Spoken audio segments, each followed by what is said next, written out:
Bismillahirrahmanirrahim. Elhamdülillah ve salatu ve selamu ala Resulillah amma ba'd. Assalamu alaikum urmattu musulman ağayın tuğandar.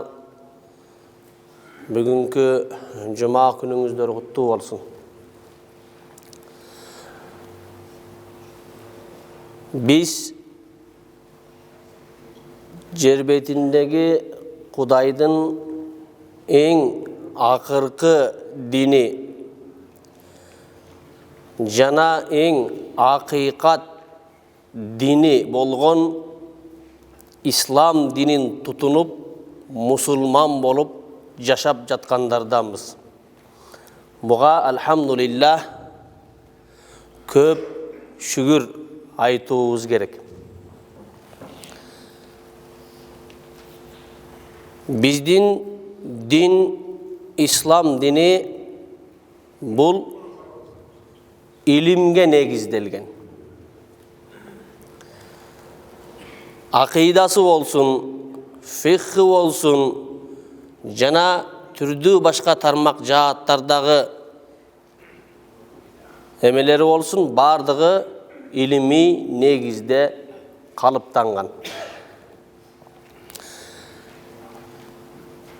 Bilesizler, biz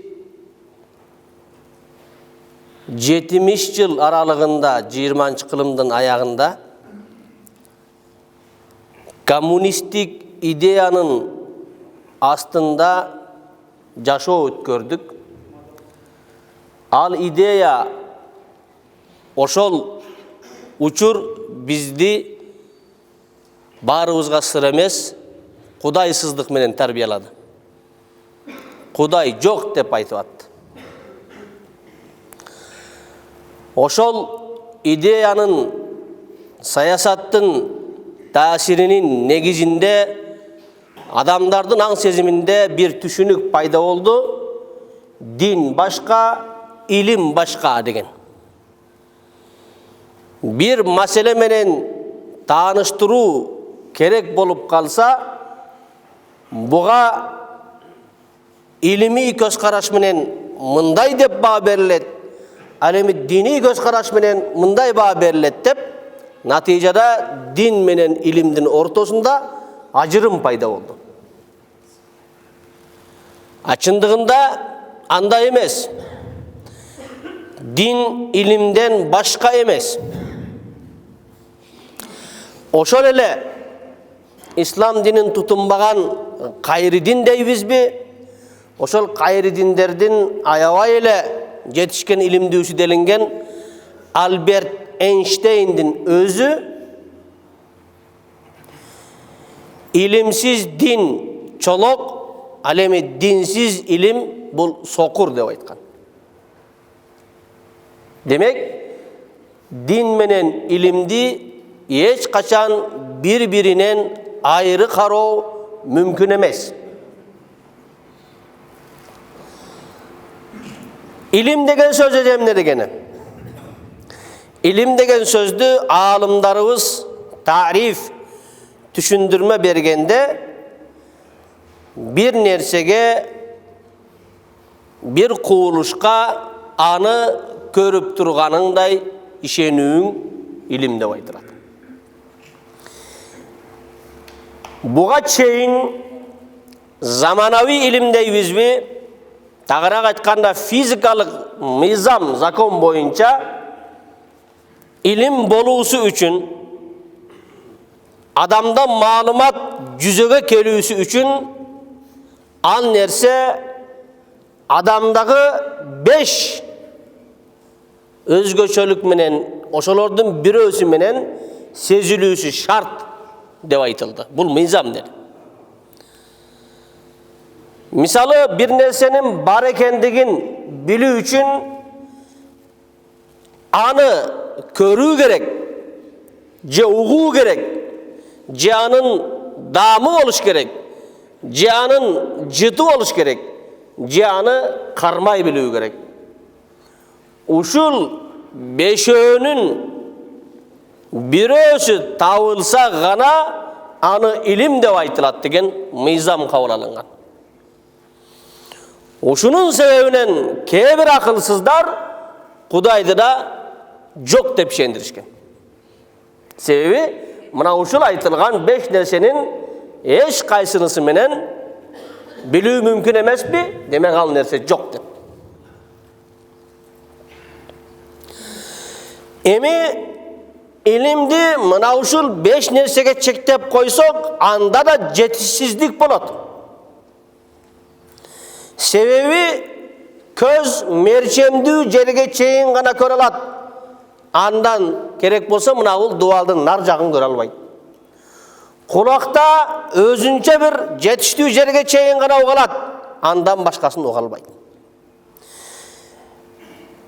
Биз 5 нерсеге кошо дагын 6-чысы кылып исламда айтылат, акыл да шарт дейт.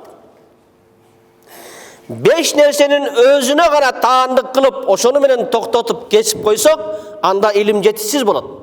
Мисалы, көз илимине карай турган болсок, сууда өзүңүздүн элесиңиздин чагылганын көрүп турасыз, бирок сиздин так өзүңүздөй эмес. Күзгүдө көрсөңүз ал дагы башка. Демек ошонун күзгү экендиги, ал ар бир нерсенин чагылып турган элеси экендигин айгинелеп ажыратып берүүчү сизге акыл керек. Даамга келе турган болсок, оорулуу жаткан адам кайсы бир даамды ооз тийсе, ал жагымсыз болуусу мүмкүн.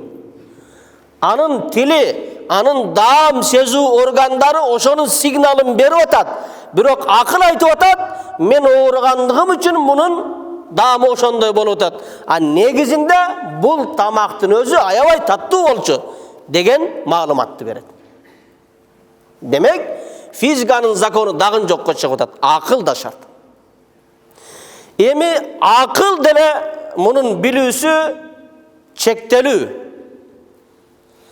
Акыл менен деле бар жокту билип алуунун мүмкүнчүлүгү жок. Бизде метафизика, кайып ааламы деген бар, аны акыл менен биле албайбыз. Биз мусулмандардын дагы бир сыпаты момун деп айтылат. Кыргыз тилинде жалпак сөзгө айланып кеткен момун мусулмандар деп айтылат. Бул арабчадагы муъминун деген сөздөн кыргызчаланганы. Муъмин дегени бул ыйман келтирүүчү деген маани берет. Мына эми ыйман деген эмне десе, ошол көзгө көрүнбөгөн нерсеге ишенүүнү ыйман деп айтылат. Көзгө көрүнүп турган нерсе бул илим экен. Аны билип, угуп, көрүп турсаң. Ал эми көзгө көрүнбөгөн нерсеге ишенүү бул илимди дагы да бекемдеген ыйман экен. Мына ушундай ыйманыбыз толук болуусу үчүн бизге керек болгон илим маалыматтар бизге кайдан келет? Кээ бирөөлөр илхам менен деле илим жүзөгө келет деп айтышат.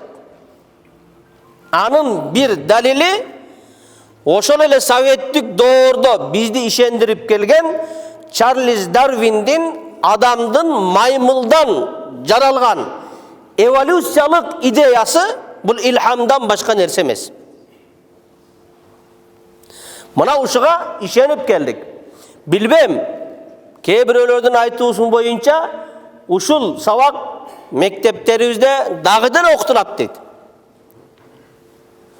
Андыктан балдарыңыз үйдө сабак кылганда, башка кылганда контролдоп бир текшерип койсоңуздар да ашыкча болбойт.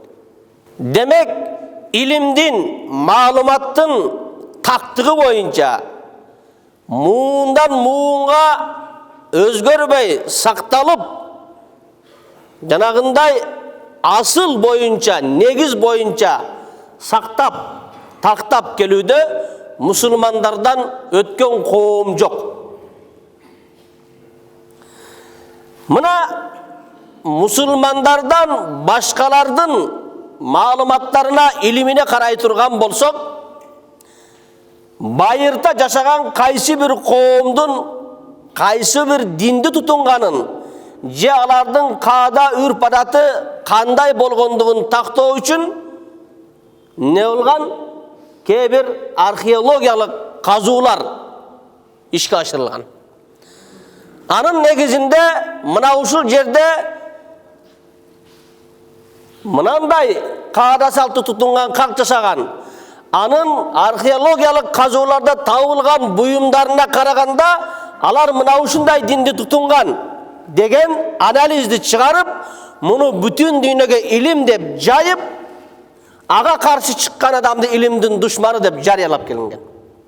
Бирок ал археологдун өзүнүн гана пикиринен башка нерсе эмес экендигин эч ким мындай бир негиздеп сүрүштүрүп сураган эмес. Ошол эле негизделген нерсени бир топ жылдан кийин башка бир археолог чыгып, жок, биз бул тапкан буюмдар ушул коомго таандык эмес экен, башка бир көчмөн элдин коомуна таандык болгондуктан булардын тутунган дини башка деп жарыяласа, аныкы да туура болуп кете берген. Же болбосо бир маалыматты ошол эле жерден табып, бир кол жазманы табылат. Ошол кол жазманын негизинде адамдар не кылат? Жанагындай бир диссертациясын жактайт. Анын негизинде, кол жазманын негизинде илимди жарыя кылып, ал адам бир илимий даражаларга ээ болот. Жана сөздүн башында айткандай, ага каршы чыккан адамдын баарын илимдин душманы деп жарыяланып келген. Бирок ал кол жазманы ким жазган? Кандай адам жазган? Ал кайдан келди? Анын жарымы кайда, же башы кайда? Аны менен эч кимдин иши болгон эмес. Биздеги исламдагы илимдин, диндеги акыйда болсун, фикх болсун, мына ушул биз илим деп билген нерсенин калыптануусуна исламдын жолун карап көрүңүз. Бир эле хадисти алып карай турган болсок, Абдуллах ибн Умар ибн Хаттаб радияллаху анху риваят кылган бир хадис бар. عن عبد الله بن مسعود قال حدثنا رسول الله صلى الله عليه وسلم وهو الصادق المصدوق. Qosh Hazreti Umar rivayet kılgan. Oşol Hazreti Umar'dan Hazreti İmam Bukhari je İmam Müslim'ge çeyin mına uşul hadis jetip kelgenge çeyinki bolgon izilдөөлөрдү, тактыктарды карап көрөлү. Мисалы İmam Bukhari rahmatullah aleyhi ушул hadisти бирөөдөн уккан болсо, мисал үчүн Эшмат дегенден укту дейлик, аны угаар замат эле hadisти китепке жазып койгон жок. Аны Эшмат кимден уккандыгын сураган. Ал Ташматтан уккандыгын айткан, ал Жарматтан уккандыгын айткан, ошентип барып сахабага жеткен, анан пайгамбарга жеткенден кийин да hadisти жаза койгон эмес. Ошол hadisти риваят кылуучулардын адилеттүүлүгүн, такыбалыгын, ошол эле hadisте айтылган текстин Кур'анга жана өзүнөн ишеничтүү болгон, өзүнөн сахих болгон башка hadisтерге терс келбестигин жана башка жааттарын карап отуруп, текшерип отуруп, анан китепке жазылган. Риваяттарда келет, İmam Bukhari rahmatullah aleyhi bir hadisти изилдөө үчүн 50 чакырым алыстыкты басып өтүп, bir адамдан hadis суроо үчүн барат. Барса ал киши качып жүргөн айванды, жаныбарды кармоо үчүн этегинде жем бардай кылып көрсөтүп, жанагы айванды алдап атканын көрөт да, сен айванды алдайсың, адамга жалган неме чын сүйлөбөйсүң деп, ошол hadisти сурабай кайра келип калган. Мисалы ошол İmam Bukhari kimden hadisти уккан болсо, ошол hadisти айтып берген адам өзүнүн риваят кылган hadisин ушунчалык коргогон, ага бир да сөз киргизип салган эмес, андан бир сөздү да чыгарып салган эмес. Ушундай эмгек менен болгон. Демек, бизге маалыматтардын, тарыхтын бизге так бойдон жетип келүүсү өзгөрбөй, ошо бойдон заманауи тил менен айтканда оригинал бойдон жетип келүүсүндө мусулмандардан өтө турган коом жок. Тарыхтын тактыгында дагы биздин тарыхтар канча бурмаланган.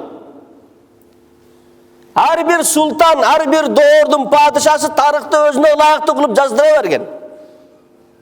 Бурмалаган. Анан ошол тарых бурмаланган бойдон калып кетип атат.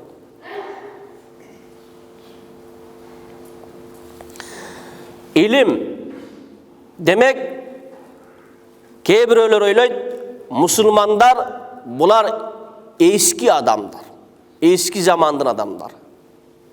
Же болбосо копол кылып айтканда булар тупой дейт. Эчтекенин билбейт. Ошол эле жаман чапанын сүйрөп алып, бозоргон топусун кийип алып, жүдөп, какап жүрө берген bir төмөн даражадагы коом деп түшүнгөндөр да жок эмес. Тилекке каршы бүгүнкү күндөгү көп илимий ачылыштардын негизи мына ушул исламдын негизи болгон, исламдын тамыры болгон Курандан жана хадистен алынып аткандыгы эми ачыкка чыгып келе жатат.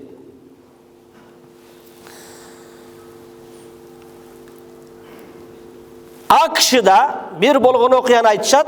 Америкада bir ginekолог кайсы кесиптин ээси экенин баарыңыздар билесиздер.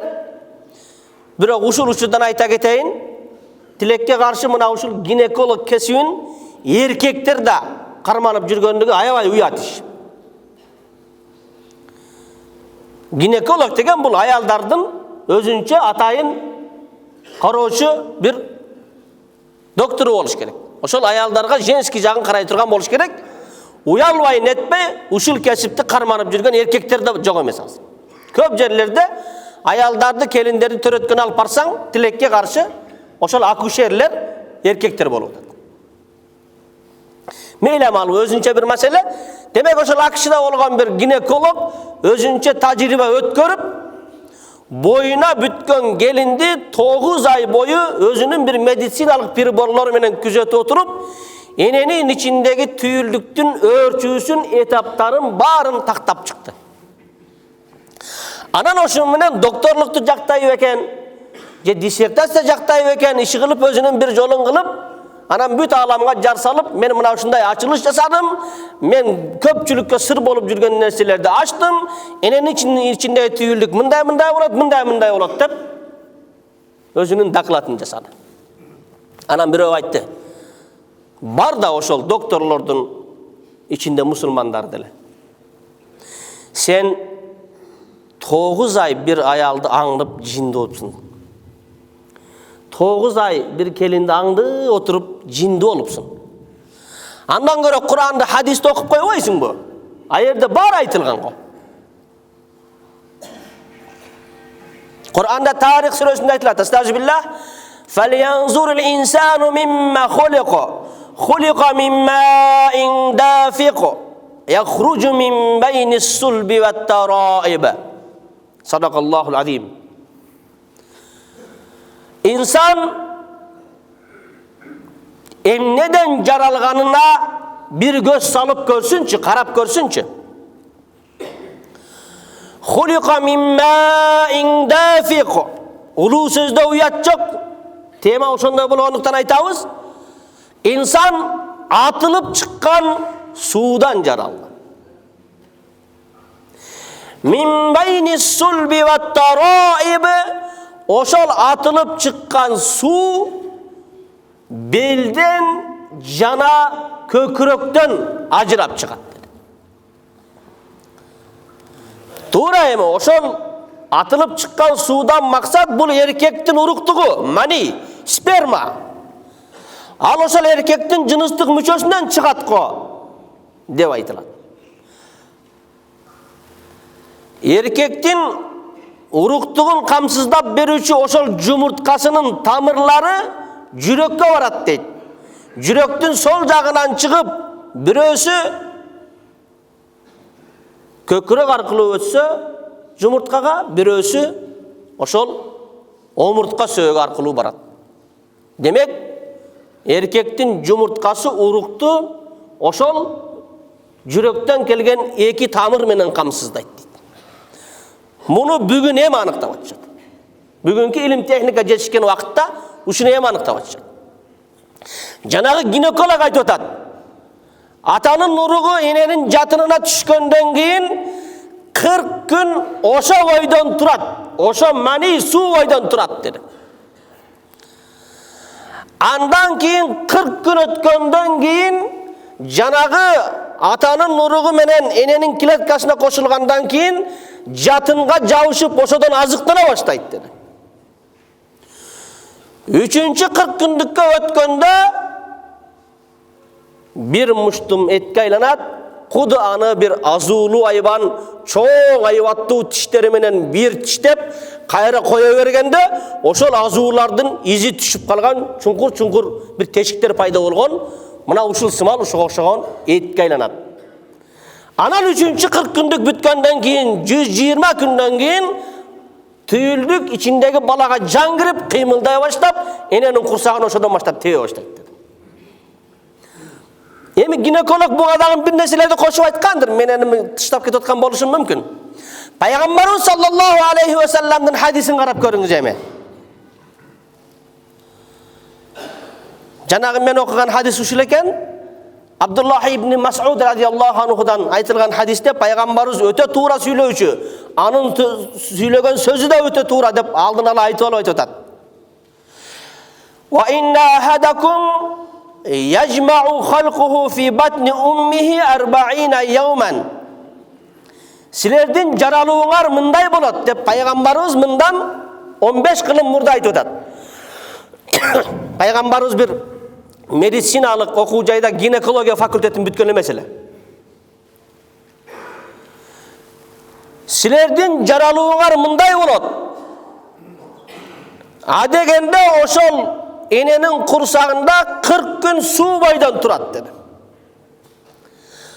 Summa alaqatan misla zalika. Andan keyin dağı 40 gün alaq boydan turat dedi. Alaq degen sözdü bugünkü çeyin tafsirçiler, Kur'an kotoruçular uyugan kan dep kotorup kelgen. Biroq ilim tehnika jetişip dağı da önükkönden keyin alaq degen sözdü oşol Arap sözlüğünden tüzme-tüz kotorgan ele tuğra uğradı degen dep. Sebebi alaq degen sözdü Slavarlardan karasan katıgan kan, uyugan kan degen manin bermeyt. Alaq degen sözdü tüzden-tüz kotorganda janagı sülük bar go adamdın kanın sol oturgan. Oşonu alaq dep aytılan. Demek Peygamber aytadi "Summa alaqatan misla zalika." Andan keyin alaq boydan 40 gün turat degeni janagı uruk, atanın uruğu enenin emesi menen kletkasına kirgenden keyin sülük sımal enenin jatınına jabışıp eneden bir nerseni sorup alıp azıktana başlayt deptir. Summa muzghatan misla zalika. Peygamber aytadi andan keyin bir tiştem etke aylanat dedi. Demek Araplar mınday etти oğuzuna salıp oğuzunda batışınca tiştep üzüp alsa oşonu muzga dep aytат. Demek bir tiştem degen sözdün dagı manisin kıran ginekologtun kudu bir azulu ayban tiştep turup kayra koya bergenge okşoş bolup kalat tüyüldük dep atat. Dal gerişti karаңыз. Andan keyin 3-40 gündükten keyin Allah Taala'ga bir perişteni jiberet, anan gelip baga can salat. Anın baktılığı baktsızlığını anıktayt, erkek urgaçılığını anıktayt dep hadis dağın özünün ulansını alıp aytıp ketet. Men emi sizlerge azırak ayttım. Egerde insandın uşunday jaraluusuna atayın temaga dayardanıp Kur'anlık hadislerdi büt tutkulasak mümkün bir 5-6 saatlik, mümkün bir kündük özünce bir sabak bolor. Aytarım negizgi ilim uşul İslam'dan çıkan. Mınday mucizavi, bugünkü günde ilim tehnikanı artta kaltıra turgan ayatlar, hadisler çıkıp atat. İnsandın ilimi, zamanavi ilimi kançalık önügüp ösüp tehnika bütün çokusuna jetse dele Kur'an menen hadis bari bir alardın talağına kıyamatga çeyin cevap berebiret. Biz musulmandar ne aytabız? Бүгүнкү күндө биз илим деселе, намаз, даараттын өкүмдөрү, кандай болсо даарат сынат, кандай болсо намаз бузулат, экинчи катын алса болобу, төрткө чейин алсам не болот, талагым не болот, ушудан чыга албай калдык. Ушуну илим деп алдык. Андай эмес. Урматтуу туугандар, мусулман туугандар. Ислам бар жокту бизге жарытып берет. Мүмкүн арабызда медиктер отургандыр. Мүмкүн арабызда жогорку билимдүү магистр, же болбосо докторлукту жактап аткандар бардыр. Айтарым, бүгүнкү күндө Кур'ан, хадистер түрдүү тилдерге которулуп атат. Түрдүү тилдерде тафсирлери болуп атат. Интернетте да көптөгөн маалыматтар бар. Балким жан өрөп, мына ушуга кийлигишип отурса, дагы да инсаният үчүн жакшы бир ачылыштар болор. Балким ракка дава табар исламдан. Биздин мусулмандардын токтоп калганыбыздын себеби биз намаз, орозо, даараттардын, зекет жана башкалардын өкүмүн гана илим деп билип калдык, андан нары чыга албай калдык. Илимдин чеги жок.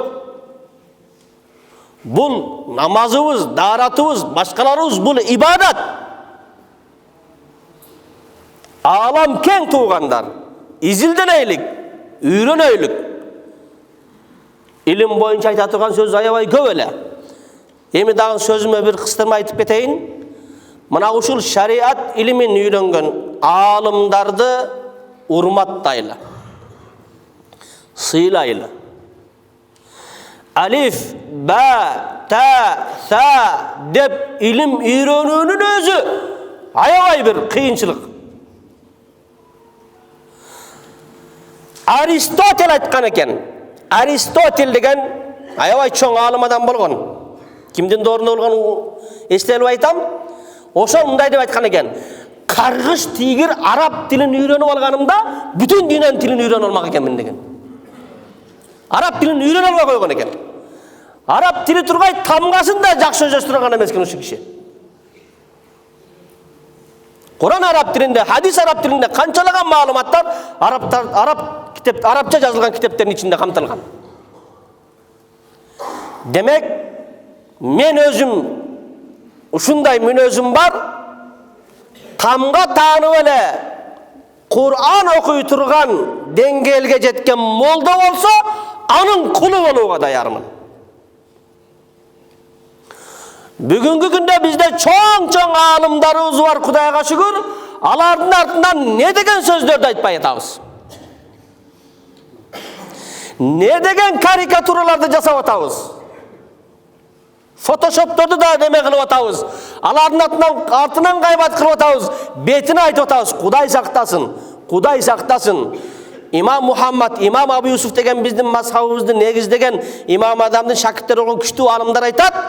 Мына ушундай акыйкат жүйөсүндө жүргөн аалымдарды сөксөң, аларды акарат кылсаң, өзүң капыр, катының талак деп өкүм беришкен. Аалымдарды урматтайлы. Имам Газзали айткан: "Сен аалым бол. Же болбосом ошол аалымдын шакирти үйрөнүүчү бол. Болбосом аларды жакшы көрүүчү бол" деди. Төртүнчүсү болбо. Анда малканада ызгып жүргөн чымындан айырман калбайт деди.